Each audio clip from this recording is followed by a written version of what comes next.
On est parti. Avec François. Eh ben oui, on est parti bien sûr, mais voilà, on est là parce qu'il faut se remettre de tous ces essais qu'on a vus en cascade dans ce multi, dans cette journée aussi, parce que les deux matchs qui ont ouvert la journée ont été assez impressionnants. Au cœur de la mêlée, donc, avec Johan Huget, salut Johan, qui est là, Philippe Spanghero qui est là également. La famille Sud Radio est réunie parce que on va débriefer de ces 5 premiers matchs de la deuxième journée du top 14 et faire un premier point. Il y aura également des invités qui seront avec nous. Hugo Bonneval, Christian Califano, Maxime Petitjean. Voilà, c'est parti. Et vous, au 0826 300 300. Sud Radio, au cœur de la mêlée.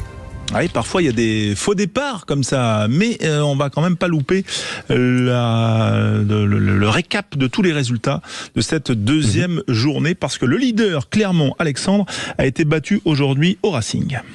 Exactement, défaite de Clermont à Créteil au stade du Vauchel, 33-20 en faveur du Racing 92, des essais signés Laclaya, Arundel, Ficou et Le Garec pour les Franciliens, 2 essais côté clermontois marqués par Anthony Bello et Étienne Fourcade. Dans les autres résultats, Perpignan s'est incliné à domicile face à Montpellier 7-26, un essai pour Victor Montgaillard côté USAP, et puis pour les Héroltais, Madoche Tamboué a marqué un essai, tout comme Alexandre Béconnier. C'était à Raoul Barrière à Béziers, mais c'est bien Perpignan qui recevait pour la rénovation durant la rénovation de la pelouse de Aimé Giral. Et puis un troisième match absolument exceptionnel entre Pau et l'Aviron Bayonnais. 11 essais marqués, le bonus offensif d'ailleurs pour la section paloise, 51-29, des essais de Dobagna à 2 reprises, Piquette, Maddox, Aymeric Luc, lui aussi un doublé, et puis Taji Tajivalou, Joe Simons a été excellent au pied. Côté bayonnais, des essais de Spring Makala second et Mousquet.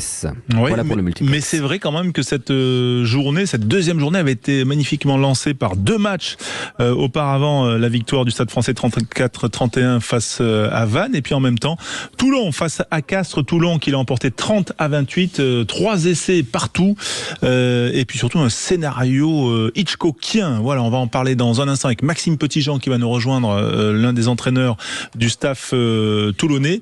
Mais avant cela, on va le saluer. Avant ça, Johan, qu'est-ce que vous retenez?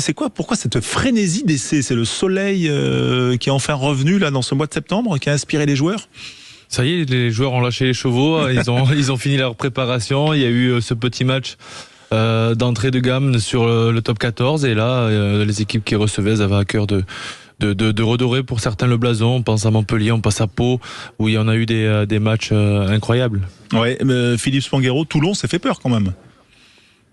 Toulon s'est fait peur, mais on verra ce qu'en dit Maxime Petitjean, mais ce caractère collectif pour être capable d'arracher cette victoire en fin de match. Et puis ensuite, c'est vrai que peut-être que cette avalanche d'essais, elle est à mettre aussi au crédit de ce début de saison et de défense pas forcément en place. On reviendra sur les matchs de l'après-midi, mais il y a eu quelques trous d'air, notamment de Clermont, de Bayonne à certains moments du match, qui ont coûté très cher à la fin. Ouais, le seul peut-être entraîneur dans le défense satisfait jusqu'ici, depuis aujourd'hui, c'est peut-être Geoffrey Romero. Non, mais c'est Geoffrey Romero, parce que son équipe a gagné son match au prix d'une défense incroyable face à Perpignan sur, entre guillemets, la pelouse de Perpignan. On accueille Maxime Petitjean qui est avec nous, entraîneur du jeu au pied du RCT, du RC Toulon. Bonsoir Maxime, on est content de t'avoir avec nous. Et j'imagine quand même que ce scénario, quand on est au bord de touche, là, ça doit pas être reposant quand même. 30-28, issu de Tuikovu, 79e minute, et transfo derrière d'Enzo Hervé. Bonsoir à tous. Oui, effectivement, c'est vrai que on a transpiré sur le bord aussi. Ça a été un match compliqué. Voilà, ce qu'il faut retenir, c'est la victoire, et voilà, j'espère que ça va nous aider à continuer à grandir. Ouais, cette transformation quand même du bord de touche d'Enzo Hervé, c'est un de tes joueurs, c'est ceux avec qui tu passes le plus de temps. Comment toi tu l'as senti et comment tu l'as vécu? J'étais déjà très content pour lui. Voilà, c'est sûr que c'était une transformation complètement en coin, donc vraiment pas évidente. Voilà, il a su faire le vide et taper le coup de pied parfait. Donc félicitations à lui, qui récompense toute l'équipe. Et voilà, c'est génial pour lui. J'espère que ça va lui donner un bon coup de boost et un peu plus de confiance. Et voilà, c'est de bon augure pour nous pour la suite. Ouais, Johan Huget est avec nous, bien sûr, notre consultant Sud Radio, et donc avec Maxime Petitjean. Salut Maxime, félicitations pour votre victoire la dernière minute. C'était incroyable cette abnégation que vous avez fait preuve. Est-ce que tu donnes un conseil au buteur juste avant qu'il prenne la transformation, ou tu le laisses vraiment dans sa bulle, tu vois, sur le vent, sur certaines indications? Alors ça dépend des fois. Là, Enzo, je lui ai juste dit que ça allait être le roi de Mayol ce soir, juste avant qu'il tape. Quand j'ai vu qu'il a posé le ballon sur le pied, il avait un petit sourire, donc je me suis dit j'espère que j'ai pas fait une bourde et que ça allait pas le déconcentrer. Et voilà, au final ça s'est bien passé pour lui, donc c'est super pour lui et super pour l'équipe. Bon, est-ce que c'est le roi de Mayol du coup là, même encore 3 heures après le match? Écoute, il a eu une belle ovation en tout cas par le public, donc voilà, je pense que ça va vraiment lui faire du bien mentalement. Là, pour tout vous avouer, je suis encore aux abords du stade, il y a encore pas mal de monde, donc voilà, c'est plutôt sympa et tout le monde est content. Philippe Spanghero avec Maxime. Oui, ouais, bonsoir Maxime. Écoute, on le disait avant de t'accueillir. Bon, bravo d'abord pour ce match et ce caractère collectif. J'imagine que c'est ce que il faut retenir en priorité. Mais au-delà de ça, il y a un peu de fébrilité sur un manque de réalisme sur des temps forts, cette incapacité sur la plus grande partie du match à reprendre le score. Qu'est-ce que vous retenez? Vous pouvez être un peu critique dans la victoire. Qu'est-ce que vous retenez comme points principaux d'amélioration? Non, mais tout simplement qu'on n'a pas respecté forcément ce qu'on avait demandé.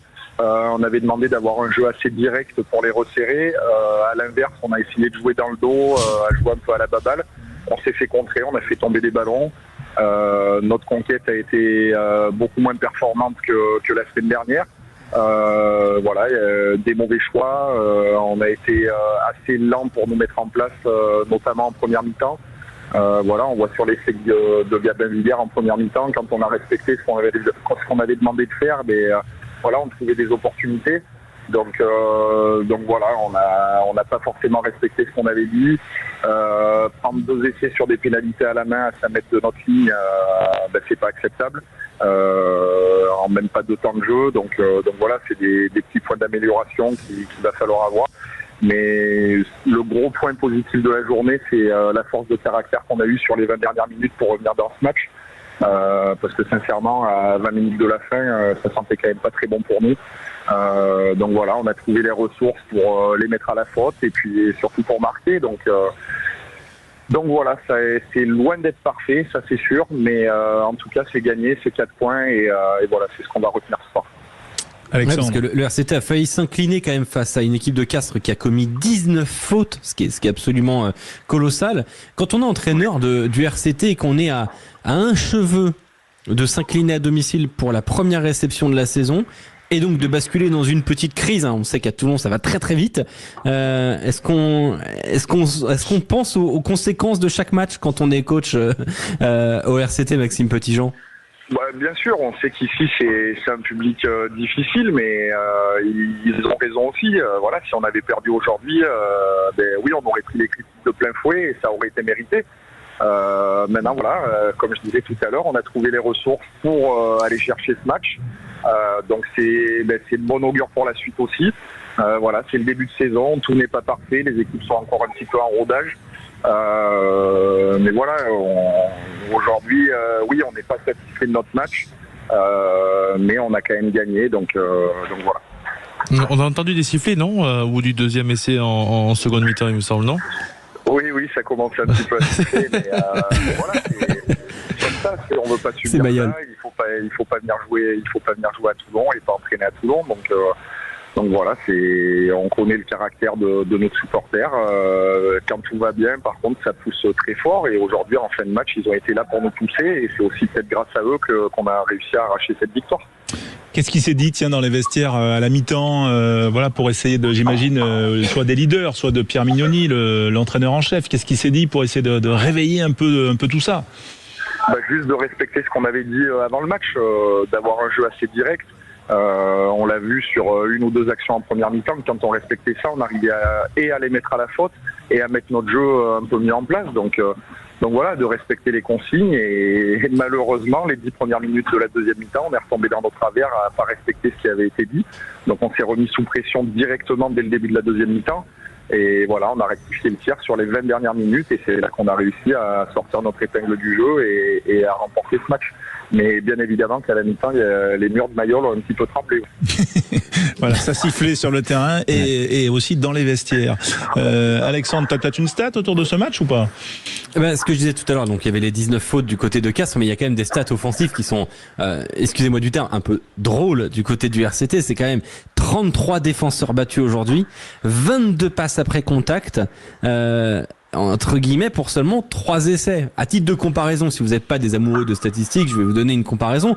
Par exemple, le Castres Olympique aujourd'hui, c'est 3 défenseurs battus, 3 essais. Voilà. Donc d'un côté il y a 3, de l'autre côté il y a 33, et à la fin il y a le même nombre d'essais. Faut finir les coups quand même au RCT. C'est un petit souci là qui vient d'arriver aujourd'hui sur la table, ou il était déjà un peu là, Maxime Petitjean?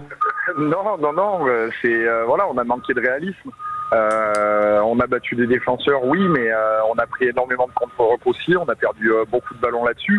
13 ballons perdus. Ouais, voilà, j'ai cette image à 5 minutes de la fin où on fait une super action, on manque le ballon sur 60 mètres et on arrive à 5 mètres de leur ligne et on prend contre-rock. Et ça, c'est pas acceptable, qu'on soit joueur de Toulon ou ailleurs, mais d'autant plus à Toulon où on a quand même cette culture d'avoir une équipe derrière et voilà, mais c'est qu'à un moment, par moment, on a manqué de combativité et les Castrais avaient peut-être plus faim que nous sur certaines actions, mais et voilà. Bon, petit mot, Aurillac hier exceptionnel face à Grenoble. On sait que vous êtes un Aurillacois quand même aussi. 42-19 face au FCG. J'imagine que vous avez vu le match. Bon, là pour le coup, c'était efficace. Ouais. Pas de problème. Oui, effectivement, j'ai regardé le match. Oui, c'était félicitations à eux d'ailleurs. Ils ont fait un très bon match, donc c'est très bien pour lancer leur saison. Voilà, et j'imagine que ça devait être plus cool de le regarder ou de l'écouter sur Sud Radio que sur le bord de la touche aujourd'hui, où il a fallu attendre les dernières secondes pour pouvoir exulter. Merci Maxime. Maxime Petitjean, entraîneur du jeu au pied au RCT. Félicitations à vous tous et surtout profitez bien voilà, pour ce début de saison. Au déplacement la semaine prochaine à Paris, ce sera le dimanche soir et on le vivra là aussi sur Sud Radio. Sur Sud Radio, vous êtes nombreux à nous appeler pour venir au cœur de la mêlée, discuter un petit peu de ce qui s'est fait. Avec nous, il y a Quentin. Pierre-Louis, de supporter de la section paloise. Ouais, Pierre-Louis. Voilà. J'imagine. Pierre-Louis, ça va? T'as pas mal aux yeux? T'as vu beaucoup d'essais aujourd'hui? Ouais. On a beaucoup pour nous surtout, parce que la semaine dernière on en a vu beaucoup aussi, mais pas pour nous. Ouais. 51-29, on le rappelle, face à Bayonne. 6 essais inscrits par les Palois. 7 essais. Voilà, c'est beaucoup. C'est beaucoup. Mais ouais, ça fait plaisir. On en a quand même pris 4, mais c'est pas bien grave. Ouais. Mais ça fait plaisir d'aller chercher le bonus à la fin. Sachant qu'après, la semaine dernière, on était quand même un peu inquiet. Parce que vu la prestation de la semaine dernière, je n'aurais pas parié là-dessus pour cet après-midi, donc ça fait plaisir. Ouais, j'avais envie de venir quand même avec Johan sur ce point, quand même 51-29. On le disait avec Philippe tout à l'heure, le début de saison. Bon, les défenses, elles sont pas forcément toujours bien réglées. Elle a quelle valeur cette victoire bonifiée de la section paloise, selon toi, avec un peu de recul? Avec un peu de recul, c'est un derby, il faut pas l'oublier. Avoir 50 points sur un derby, c'est relativement rare. Je pense que les Palois avaient à cœur de démarrer leur saison aujourd'hui devant leur public. Et ils ont mis beaucoup d'engagement, beaucoup d'envie.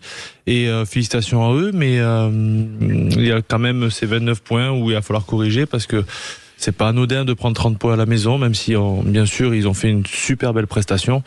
Mais 30 points à la maison, il y aura quelque chose quand même à rectifier, mais que ce soit côté bayonnais ou côté palois après ce match. Alexandre, tu as commenté ce match dans le multi pour Sud Radio. Est-ce qu'il y a un fait à remettre ou statistiques à mettre en valeur? On le disait, 690 mètres parcourus ballon en main, c'est énorme du côté de la section paloise. On est sur un match, au total, on a eu 300 passes quand même de la part des deux équipes au total, donc c'est quand même assez énorme. Et puis Teouati Sogbe, 105 mètres parcourus ballon en main, 3 franchissements, 5 défenseurs battus. Tiens, Aymeric Luc, 2 essais marqués aujourd'hui, 152 mètres parcourus ballon en main, 4 franchissements, 15 défenseurs battus. 15 défenseurs battus. C'est absolument parce qu'il les connaissait, les Bayonnais, Aymeric Luc. Il a passé l'équipe bayonnaise. Effectivement, il a passé toute une équipe. Et c'est aussi ça un petit peu le jeu palois. C'est-à-dire que quand les avants sont à l'aise, Pierre-Louis, derrière, il peut se passer des choses extraordinaires. Depuis 2 ans que M. Piccioni a repris l'équipe, c'est vrai qu'on a une ligne de 3 quarts de feu, Gaëton, Atisogbe, tous ces mecs-là.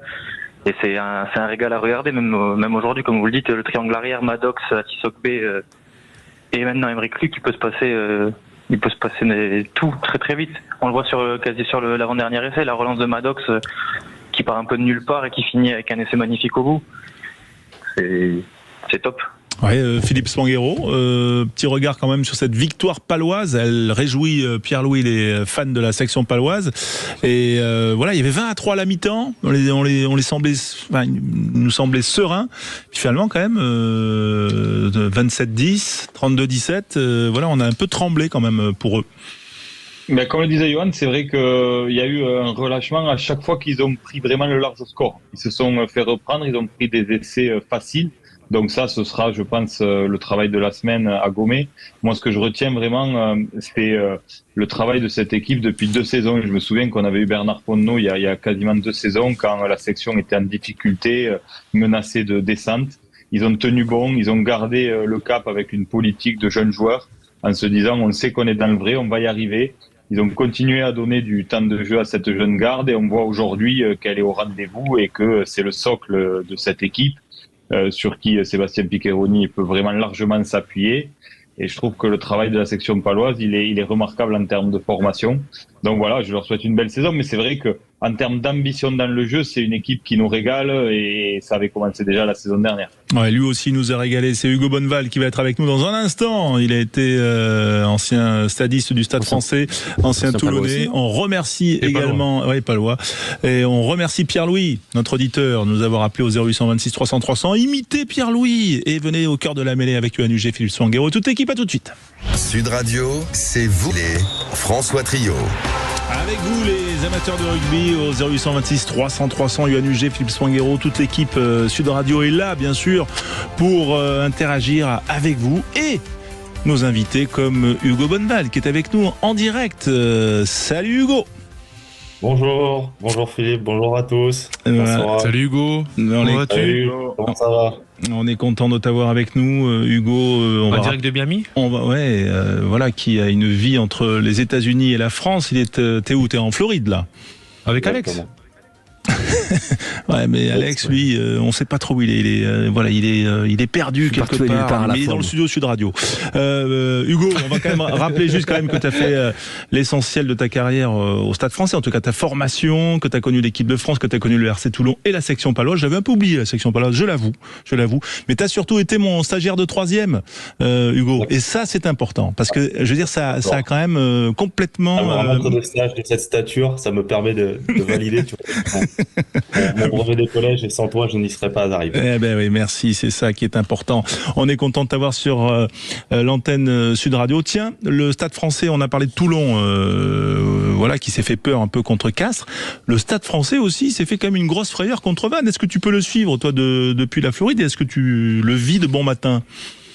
Ouais, je regarde, hein, on est un peu en décalé, mais c'est vrai qu'il y a tout ce qui est en notre possibilité pour poursuivre le top 14. Donc j'ai vu que ça avait été chaud jusqu'à la fin du match. Voilà. Et après, il démarre par une victoire à domicile. Je crois que c'était plus important parce que c'est vrai que Vannes, après ce qu'ils avaient subi la semaine dernière, ils devaient aussi de rentrer dans ce top 14 et voilà, de venir accrocher ce point de bonus défensif à Paris. Ça prouve aussi que cette équipe, malgré un premier match un peu compliqué face aux champions de France et d'Europe en titre, va se lancer petit à petit dans son top 14 à elle. Ouais, est-ce que Johan, c'est le Stade Français qui s'est fait peur ou c'est Vannes qui finalement a eu un démarrage un peu diesel ? C'est le Stade Français qui a des faiblesses, on va dire, sur la longueur d'un match et qui a des choses à rectifier, ou c'est plutôt Vannes qui a mieux terminé ?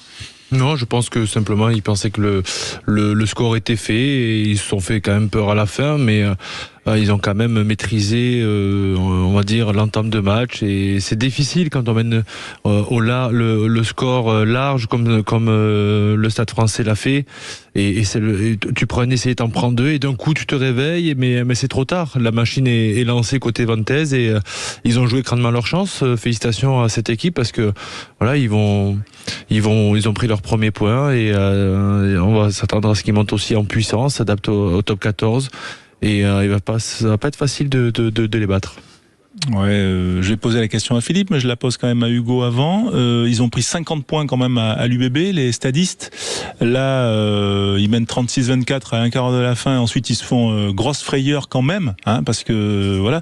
Est-ce que c'est le signe de quelque chose qui va pas, ou c'est juste un démarrage à la parisienne?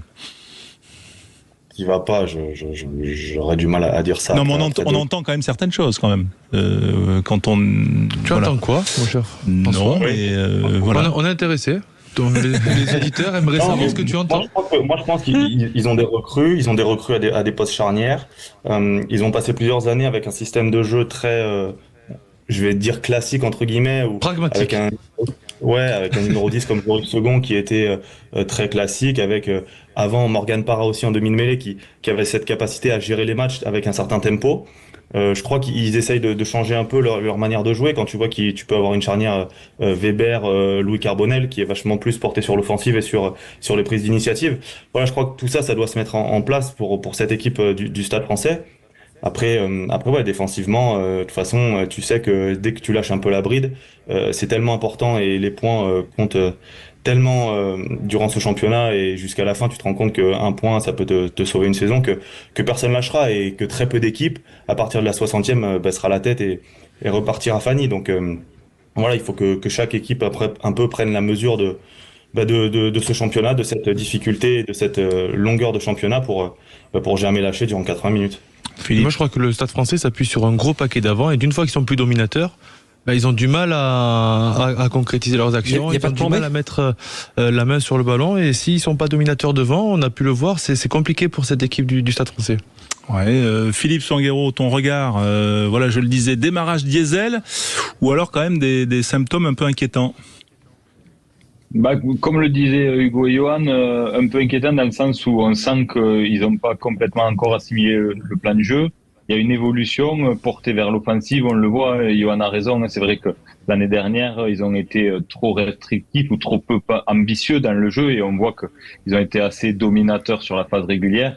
Mais qu'en phase finale, quand on est si peu ambitieux comme ils l'ont été contre l'UBB, même si ça a failli passer, au final ça passe pas. Et c'est plutôt normal. On peut pas être aussi réducteur. Donc je crois que ça, ils l'ont compris. Mais par contre, il faut que l'équipe, les recrues trouvent leur place dans ce nouveau projet de jeu. Et puis il y a en effet cette gestion de fin de match. Ça, même si on est au début de la saison, il faut que le Stade Français travaille dessus parce que, comme le disait Johan, ce match leur a échappé. Il y a de l'indiscipline, il y a ce carton jaune. Ils sont secoués en plus sur les fondamentaux, en touche, en mêlée. Et donc, pour revenir à Vannes, je crois que pour Vannes, en effet, c'est un match plutôt clé parce que contre Toulouse, ils ont globalement subi dans tous les compartiments. Ils ont subi en conquête, ils ont subi sur les collisions. Donc, on pouvait se demander vraiment si ils s'étaient mis au diapason de ce top 14. Et aujourd'hui, on a vu que ils savaient rivaliser avec une écurie qui est plutôt une des grosses écuries a priori sur le papier de ce championnat. Et donc, je crois que malgré la défaite, ce point de bonus et la forme est rassurante pour les Vantais. Est-ce que Hugo, tu mises $1 puisque tu es en Floride sur Vannes qui se maintient? Ou ta maison, hein? Ouais, non, la maison, non, j'irai pas jusqu'à la rue, merci je vais pas y finir à la rue au mois de juin. Non, franchement, vas-y, là, je te prêterai une des siennes. Ouais, je sais bien, sur la côte basque, s'il te plaît. Ben là, Rad Philippe, il a un château sur la côte basque, il y est là, apparemment, encore. Ça va. Alors, vous allez avoir des contrôles fiscaux, je vous préviens, les gars. C'est la chronique immobilière, là, de Cœur de la Mêlée. Non, mais sérieusement, pour Vannes, je crois que c'est trop tôt. Voilà, on sait qu'il y a plusieurs équipes aussi qui sont montées, qui ont montré durant la première partie de saison qu'ils arrivaient à maintenir un peu le cap du top 14. Et puis une fois Noël passé, janvier, février, mars, les équipes elles explosaient totalement parce que c'est tellement long et si t'as pas de profondeur d'effectif, il y a un moment où tes mecs sont usés. Voilà, donc ça va être à eux de gérer leur effectif. Je trouve qu'ils ont quand même fait du recrutement assez intelligent. Voilà, Vonipola, Saïli, je trouve que c'est des joueurs qui quand même dans un groupe apportent des choses. J'espère pour eux qu'ils auront quand même la profondeur d'effectif sur une saison complète. Et voilà, c'est quand même magnifique quand tu vois ce match la semaine dernière en Bretagne avec ce respect des traditions, avec ce respect des buteurs aussi. Ça donne un joli vent de fraîcheur au top 14. C'est une destination que peu de joueurs ont l'occasion d'aller visiter. Et non, je crois que c'est bien pour le top 14. Après, j'espère pour eux qu'ils vont tenir la distance. On l'espère aussi. Dernière petite question, te libérer et te souhaiter une bonne journée puisque tu es en Floride, Hugo. Est-ce que tu es supporter de Luis Rizamit qui tente une reconversion dans le football américain? Ouais, il était à côté, il était pas très loin de chez moi lorsqu'il a fait ses entraînements chez IMG à la IMG Academy, à côté de Bradenton et ouais, malheureusement il s'est fait couper par les Kansas City Chiefs, donc il n'a pas démarré la saison en NFL. Les tenants du titre, Kansas City, l'ont. Mais il essaie de rebondir à Jacksonville, mais c'est pas la meilleure équipe de NFL. Ouais, non, c'est sûr que Jacksonville, c'est moins c'est plus glamour à vivre que Kansas City, mais tu gagneras probablement moins de matchs. Écoute, j'espère pour lui qu'il arrivera à passer le cut, comme on dit, parce que je pense que c'est une expérience géniale et faut demander à la Huge aussi, mais c'est des trucs qui auraient été, je pense, intéressants à vivre et plaisant de tenter ce genre de choses dans ce pays. Ouais. Bon, on est déjà en retard, mais c'est ça le décalage horaire aussi.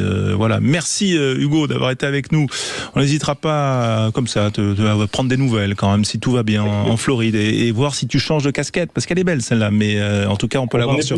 J'en ai plusieurs. Je peux en mettre plusieurs avec plaisir. On peut l'avoir sur l'appli Sud Radio, bien sûr, si vous nous suivez en nous regardant. Merci Hugo, bonne journée à toi.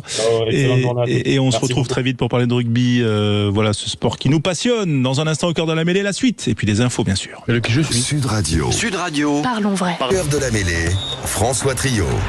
Au cœur de la mêlée, Yoann Huget, Philippe Spanghero, Alexandre Priam, toute l'équipe Sud Radio est là, réunie bien sûr, comme dans une mêlée, voilà. Et dans une mêlée, souvent on s'affronte. Alors si vous voulez venir discuter avec nous, 0826 300 300, on est là jusqu'à 19h30 et puis ça reprendra ensuite à 20h30 autour du match de ce soir entre Lyon et Bordeaux-Bègles. Le Bordeaux-Bègles qui sera emmené par De Porter, qui sera le capitaine ce soir de l'UBB. Voilà, on vous rappelle quand même les résultats très rapidement.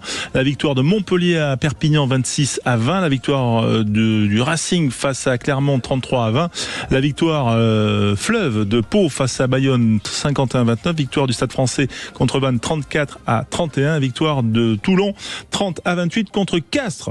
Tiens, pour en parler, il y a bien sûr notre équipe et il y a un certain Christian Califano, ancien pilier toulousain et ancien joueur formé à Toulon. Salut Christian.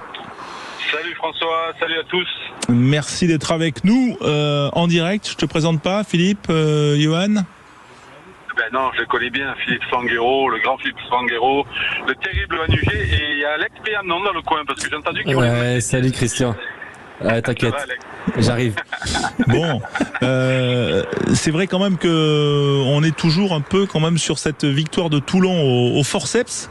C'est une question qu'on a abordée un petit peu. Maxime Petitjean était avec nous au début de l'heure. Toi, est-ce qu'elle t'a fait quoi, réagir comment? Parce qu'on les avait vus un peu en difficulté quand même sur une bonne partie du match la semaine dernière à La Rochelle. Là, on les a vus un peu à réaction, à retardement. Est-ce que ça t'inquiète ou on va dire c'est comme ça à Toulon? Non, c'est pas comme ça à Toulon. Alors ça m'inquiète. Oui et non. Oui, parce qu'on a vu le match de la semaine dernière et c'est vrai que on sort quand même avec un bonus défensif, ce qui n'est pas rien, surtout face à La Rochelle et à La Rochelle. Maintenant sur le match d'aujourd'hui, c'est sûr que c'est pas évident parce qu'on se met pas dans les bonnes conditions et dans les bonnes situations. Quand on voit, et ça a été le même problème l'année dernière malheureusement, sur des essais d'entrée de match par les adversaires, on a du mal à vite recoller au score et surtout à revenir dans le match. Ce qui me sauve encore une fois, c'est cette mentalité qu'il y a au sein de Toulon, c'est de rien lâcher. On le voit jusqu'à la fin et notamment en seconde période, même si on sait que les Castrés ont vraiment ont fait forte impression, il faut leur rendre aussi leur rendre hommage parce qu'ils ont quand même fait une grosse prestation. Moi je les ai vus très forts en défense, je les ai vus aussi très bons dans les phases de conquête, je les ai vus un peu perturber un peu les Toulonnais sur la mêlée. Mais pour revenir à l'essentiel, c'est dommage parce que encore une fois il y avait la possibilité de faire encore une fois une belle prestation. C'est pas évident parce qu'on est sur un début de championnat, il faut le rappeler aussi. Le top 14 a son lot de surprises, mais non, pas d'inquiétude. Au contraire, quand on voit encore une fois la fin de match avec des garçons qui ont su quand même tirer leur épingle du jeu, et on a vu notamment Gamin Villière, que ce soit Baptiste Serin et bien d'autres, et notamment le banc qui a été prépondérant sur cette fin de match. Non, pas d'inquiétude, mais c'est aussi peut-être la rudesse et peut-être l'exigence du top 14 dans ce début de saison. Ouais, son homogénéité. Autre résultat quand même, Yoann. c'est la victoire de Montpellier à Perpignan. Enfin, alors, c'était à Béziers, donc c'était dans leur département, mais le match était délocalisé pour des questions de travaux à Aimé-Giral.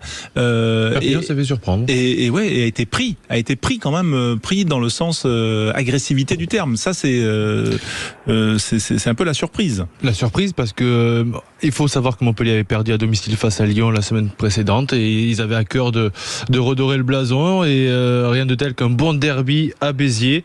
Et c'est ce qu'ils ont fait. Ils ont pris le taureau par les cornes, et ils se sont imposés face à Perpignan. Après, c'est pas dans l'antre catalan, bien sûr, donc ça peut être joué dans cette équipe perpignanaise qui a l'habitude de recevoir avec ce 16e homme de folie. Et là, ils se sont retrouvés, ces Catalans, à Béziers, avec un public, on n'entendait pas trop, beaucoup de vent, j'ai trouvé. Et cette équipe montpelliéraine qui a été incroyable en termes de solidarité. Devant, ils ont pris les Perpignanais devant, et ils ont réussi à conclure avec un Camara hors pair aujourd'hui, et il a survolé le match. Et devant, ils ont tout simplement été le match face à cette équipe perpignanaise qui ont l'habitude de dominer leur adversaire. Ouais, Alexandre Priam, peut-être une stat, une info autour de ce match ? Ah oui, si tu veux, il n'y a pas de problème. Après, il faudra que je dise un petit mot à Christian, mais effectivement, sur cette rencontre entre Montpellier et Perpignan, déjà la première statistique comme ça là qui saute aux yeux, c'est le nombre de ballons perdus par les Perpignanais dans cette rencontre. C'est assez élevé quand même, hein. 17 ballons perdus par Perpignan dans cette partie, c'est assez énorme. Mais 185 passes aussi faites par l'USAP pour pas grand-chose, hein, au final, pour un essai récupéré par Victor Mongaillard. Donc vraiment beaucoup de production pour pas grand chose du côté de l'USAP. Et puis j'entends la ligne de Christian, j'ai l'impression qu'il est en voiture. Attention quand même en voiture, hein, Christian, il faut toujours être très concentré, non pas comme à cette époque du côté de Clairefontaine. On rappelle, hein, avant que Marcoussis existe, l'équipe de il y a eu des passages du côté du Château Ricard à Clairefontaine, et toi tu as conduit une voiture et tu l'as mis dans un lac. C'est une belle histoire, ça. Tu la racontes pas souvent, celle-là, hein. Je la raconte pas souvent, je suis alors pas surpris, mais voilà, tu me la poses comme ça en plein direct. Bon, écoute, est-ce que tu as le droit, François, de raconter une petite anecdote? Non, mais tu es bien fait. En fait, c'est des petites légendes qui existent avant les finales, et c'était justement avant une finale, avant Clermont, et j'avais du mal à dormir, je trouvais pas le sommeil.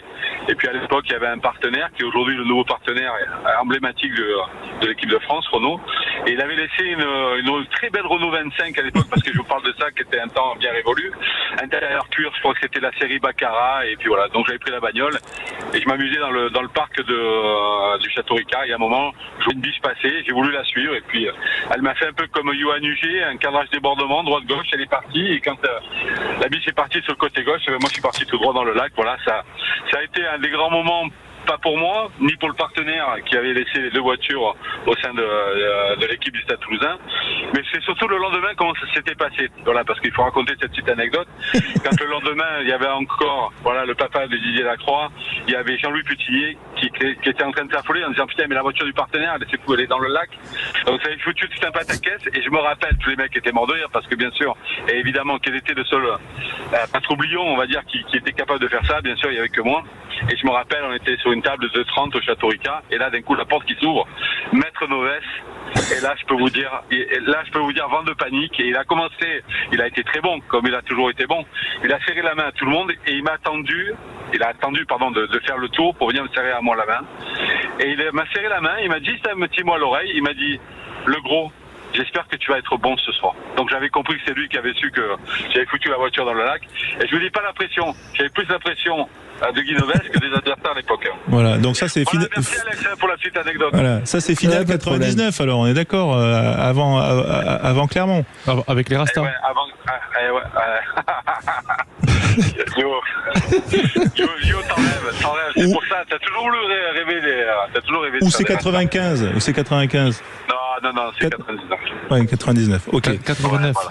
Non, peut-être. Ouais, 79. Non, c'était 94. Voilà. Tu peux nous dire où tu vas, Kali, là? Tu es sur la route un samedi soir, tu vas où? Écoute, je rentre à la maison très sagement. Je vais regarder la suite des matchs parce que j'en ai, pour être honnête et transparent avec tous nos auditeurs, j'ai simplement regardé à la. Et voilà. Et simplement regardé tout le cast. Il a été trop transparent, ça a coupé la radio. Et ensuite, donc je rentre à la maison tranquillement. Voilà, pour passer la soirée, madame sera très contente entre Lyon et l'UBB. On pensait que tu allais dans ton nouveau restaurant. Philippe Spanghero, toi qui connais quand même l'univers du Stade Toulousain, cette histoire de Cali, là, elle avait fait du bruit quand même, ou en tout cas, elle a dû courir avec le temps là dans les enclaves des alcôves du Stade Toulousain. Tu m'entends pas, Philippe ? Il est parti surfer. Philippe, il parle, mais il n'a pas ouvert son micro. Alors là, il est parti surfer, il revient. Ça fait peut-être une demi-heure qu'il nous parle dans le vide. Ce qui est sympa, tu vois, de rappeler, parce que les gens, bien sûr, ont entendu cette dernière légende il y a peu de temps. Ce qu'il faut le rappeler, entre guillemets, rappeler, je pense que ça a été même le cas à l'époque de Yo, c'est que tout le monde a eu cette génération un peu de gars qui s'amusaient. Moi, je pense qu'après ma génération 90, il y a eu celle de Fred Michalak aussi. Yo, on est d'accord ? On est d'accord. Qui a été phénoménal, on est d'accord. Ça a été phénoménal. Moi, j'ai entendu des trucs. Je me rappelle d'une porte murée de Xavier Garbajosa où il s'était trompé de porte. Ouais. Donc tout ça a fait les légendes. Il avait muré la porte du voisin. Il voulait murer celle de Fred, il a muré celle du voisin. C'est beau, hein ? Mais non. Ouais. Et oui, parce que le lendemain, alors pour vous raconter l'histoire, mais je pense que Fred va mieux que moi pour la raconter. En fait, Garba n'arrêtait pas de les traumatiser parce que Garba, c'était le papa du vestiaire à l'époque, et il traumatisait Clément. À l'époque, Clément Poitrenaud et Fred. Et un jour, Fred dégoupille, il dit bon, écoute, il y en a marre, on va le bloquer chez lui. Et en fait, ils étaient partis un matin très tôt, ils avaient muré complètement la porte d'entrée de Xavier Garbajosa. À 9h, l'entraînement commence et on voit Xavier arriver, donc Garba prend un truc et ils comprennent pas, et le mec il dit rien, tu vois, Garba il dit rien, et puis ça va les gars, ouais, super. Et d'un coup, il commence à arriver, il dit je pense qu'il y a un problème. Et en fait, il y a eu un grand problème parce que le mec finalement n'est pas sorti de chez lui et ça a été un pataquès. Voilà, et il a fallu démurer le voisin. Exactement. Est-ce qu'on a retrouvé Philippe ou pas quand même ? Non, un petit problème. Il arrive, je l'ai eu au téléphone. Bon, Kali, on va te laisser. Voilà, sur sauf si tu veux faire à qui je suis, mais bon. Mais bon, et en voiture, je sais pas si c'est. Voilà, c'est le seul concentré. Il a beaucoup de travail. Il a beaucoup travaillé cette semaine, Kali. Il peut croiser un lac à tout moment. Il a fait toutes les foires des centres commerciaux. Juste quand même, Kali, tu nous parlais du Stade Toulousain. Toulouse-La Rochelle demain. Tiens, ton petit point de vue, c'est quand même un peu le classique aujourd'hui du. Teddy Thomas au centre. Voilà, Teddy Thomas au centre, ça c'est une des innovations. Qu'est-ce que tu attends toi de ce match entre, connaisseur que tu es, ancien joueur du Stade Toulousain? Tu sais, tu en parlais, tu disais, tiens, justement, c'est l'affiche aussi du week-end. C'est deux équipes qui aiment, s'affronter dans un certain registre. Moi, ce que j'aime dans ces genres de confrontation entre ces deux équipes, c'est le combat qu'il va y avoir entre les avants. On le sait, on avait eu quelque chose d'excellent l'année dernière sur les demi-finales. Et puis, je pense qu'aujourd'hui, quand on voit, sans tirer trop d'éloges, bien sûr, sur le Stade Toulousain, c'est aujourd'hui une équipe qui est très difficile à manier, où il faut vraiment, et une des seules équipes aujourd'hui. Attention, toutes les équipes sont très fortes aussi, mais celle qui peut peut-être, allez, pas déroger à la règle, mais peut-être les mettre en difficulté, ça serait La Rochelle. Mais voilà, c'est franchement, c'est une grosse affiche, c'est déjà presque, on va dire, sans aller trop loin et trop vite, une affiche de phase finale, quoi. Ouais, c'est vrai qu'on a envie de les revoir, on a envie de voir ce choc entre ces équipes qui sont un peu les frères ennemis désormais du rugby français. Merci Kali, bonne route. Merci messieurs. Allez. Merci à vous et le bonjour à Philippe. Ciao Kali. Il est là. Attends. T'as eu de la chance parce que j'avais une anecdote sur toi et je la balancé depuis 7 minutes sans le micro. Ça coupe. Je t'embrasse, oui. Allez, bon, on la garde pour une prochaine, Philippe, l'anecdote pour Kali.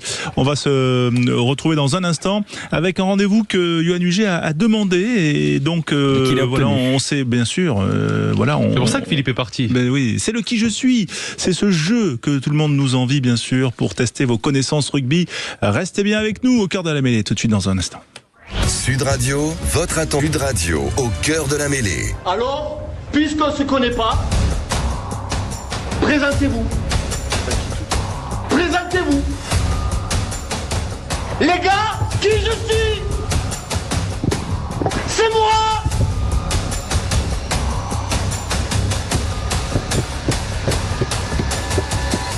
C'est moi.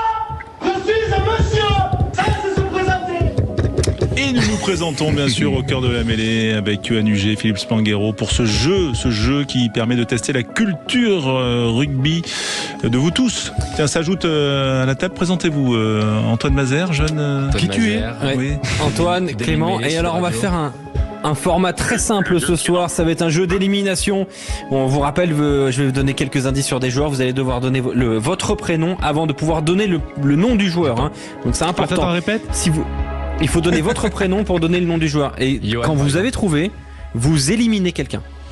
C'est un jeu d'élimination ce soir, ça va aller très vite. Donc ça peut, vous pouvez t'éliminer. Enfin, de toute façon, il y aura quelqu'un d'éliminé dès le début. On va pas terminer à 19h24 parce qu'après. On va aller très très vite. Je suis né à Nîmes en 1974. J'ai commencé ma carrière au rugby club nîmois avant d'aller à Béziers 97-99, puis à la section paloise 99-2001, à l'AS Béziers 2001-2004, au Sale Sharks pendant 5 ans. François. Oui. Sébastien Bruno. Sébastien Bruno, François, oui. Ouf. Il est incroyable. Il faut éliminer quelqu'un. Il est incroyable. Il faut que tu élimines quelqu'un, François. Ah, il faut que j'élimine quelqu'un. Philippe, il est pas là. Ouais. Non, je vais pas éliminer Philippe. Ah non, mais c'est cruel. Bah oui, c'est cruel, c'est ça le but. C'est le but, c'est le but.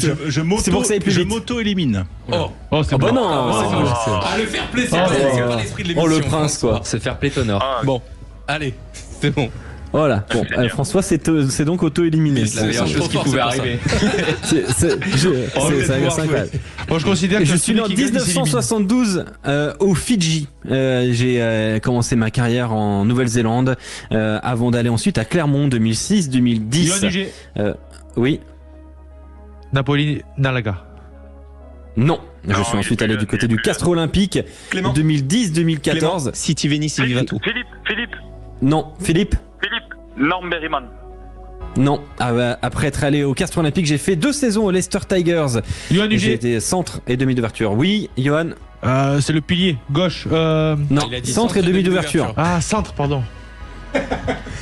Clermont-Castres. Il a fait ce passage Clermont-Castres. Il est parti à Leicester après, putain. Il est parti à Leicester. Il a 53 sélections avec les Fidji.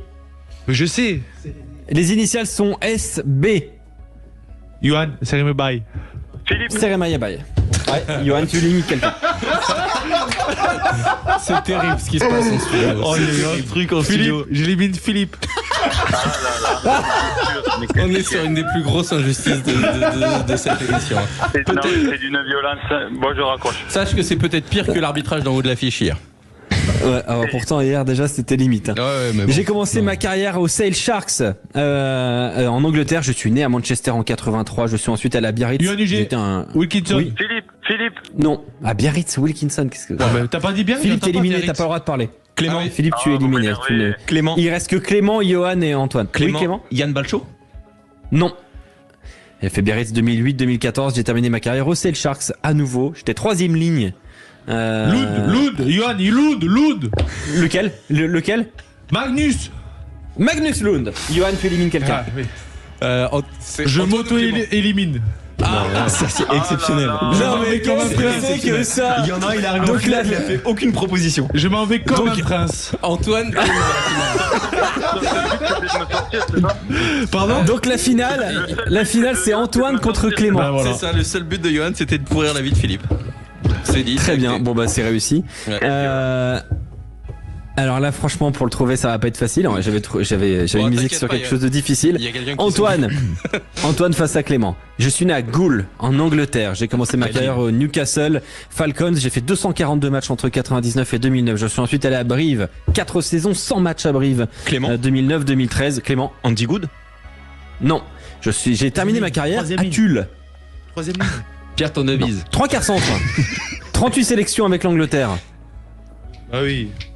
Le grand et costaud. C'est une façon de dire midi en anglais. Ah oui.